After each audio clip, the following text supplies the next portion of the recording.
দেখুন আজি আমার জলখিয়া आलू प्याज के भाजी देछे पापड़ आ मुढ़ी। राधे राधे, जय श्री कृष्ण। सर्वमंगलमय हरि भगवान समस्तर मंगल करूँ, समस्त भल के रखुन। हेरा हेरा आलू के भाजुचे बेले छाणी दौचे तेल करेई कालीरटा बेले नाई देखाए बोलते देखे देसी के खाई पारबे सटन बोलिकी देखाली। फिर देखुन इटा आलू प्याज के जेन काटी थी कि भाजमी बोली से ताके छाणी देछे। आग कर पापड़ गोटे छाणी देली।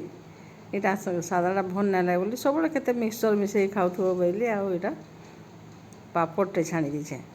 मिक्सचर आउ ना मिसू खाली यहाँ आलू प्याज छाणी दीछे एटा आ पापड़ को एंता कर खाएमा केन्ता रहा मोर जलखिया जे कहे पूरा सादा सिंपल आउ कम टाइम रे हो गला। टाइम भी हो जाता बोली आज टे नबरंग कर आपण मैंने किए केन्ता करसन के कमेंट करबे। हाँ भल टेस्ट लागसी तो ठीक अच्छे रखुचे बाय।